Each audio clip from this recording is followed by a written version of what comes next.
Praise lord. దేవుని ప్రశస్తమైన నామమునకు మహిమ కలుగునుగాక. ప్రభు పేరట మీ అందరికీ హృదయపూర్వక వందనాలు తెలియజేస్తున్నాము. ఈ ఉదయకాలము దేవుని వాక్యాన్ని విందాం. యోహాను సువార్త 17వ అధ్యాయము 13వ వచనము.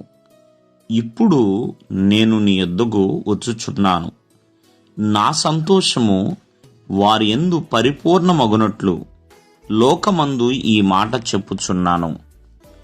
ప్రియమైన వాళ్ళరా, ఇక్కడ యేసుక్రీస్తు వారు మరి ఏమని మాట్లాడుతున్నారంటే, నా సంతోషము వారి యందు పరిపూర్ణమవ్వాలి. ఎవరి యందు అంటే దేవుని ప్రజలు యందండి.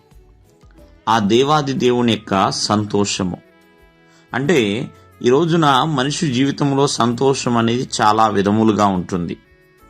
మరి కొంతమంది కొద్దిసేపు సంతోషిస్తూ ఉంటారు, కొద్దిసేపు బాధపడుతూ, దుఃఖపడుతూ, ఆలోచిస్తూ, నిరాశపడుతూ, ఇట్లా చాలా రకాలుగా ఉంటుంది. మనిషి తన జీవిత కాలంలో సంతోషం అనేది కొద్దిసేపు మాత్రమే, అంటే కొద్ది దినములు మాత్రమే తను సంతోషంగా ఉండగలుగుతున్నాడు. మిగిలిన దినములు వేదనతోనో, దుఃఖముతోనో, ఆలోచనతోనో, నిరాశతోనో, ఎన్నో రకాల ఇబ్బందులు కలిగిన పరిస్థితుల్లో తను గడుపుతున్నాడు.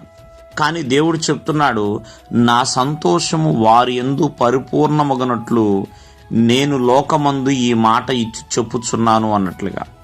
ప్రియమైన వాళ్ళరా, దేవుని సంతోషము అనేది శాశ్వతమైనదండి, అంటే స్థిరమైనది. ప్రభువునందు మనం సంతోషించటము గనక నేర్చుకుంటే ఆ సంతోషము ఎన్నటెన్నటికీ కూడా దూరం కాదు. దేవుడు మనల్ని ఎల్లప్పుడూ కూడా సంతోషించేలా దేవుడు చేస్తాడు. ఆయన సంతోషము స్థిరమైనది, శాశ్వతమైనదండి. అంతేకాదు సంపూర్ణమైనది కూడా. ఇక్కడ అదే అంటున్నాడు, వారి యందు పరిపూర్ణమగునట్లు అని. దేవుని యొక్క సంతోషము సంపూర్ణమైన సంతోషము అనే విషయాన్ని మనం మరవకూడదు. కాబట్టి ఎంతోమంది ప్రభువు యొద్దకు వచ్చి సంతోషముతో తిరిగి వెళ్ళి ఉన్నారు.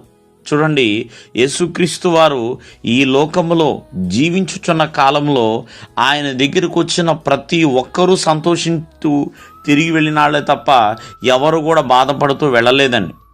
నేటికి కూడా ఎంతోమంది దేవుని సన్నిధికి వచ్చి దేవుని తట్టు తిరిగి సంతోషముగానే వెళుతున్నారు.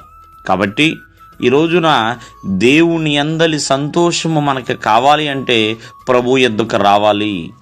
ప్రభు యొద్దకు వచ్చినప్పుడు ప్రభు యొక్క సంతోషము మనకిస్తాడు. కావున దేవుని సంతోషము శాశ్వతమైన సంతోషము అనే విషయాన్ని మరవకుండా అటువంటి సంతోషము మనం కలిగి ఉండాలి అంటే దేవుని యొద్దకు రావాలి. దేవుడు మిమ్మల్ని ఆశీర్వదించునుగాక. ఆమేన్.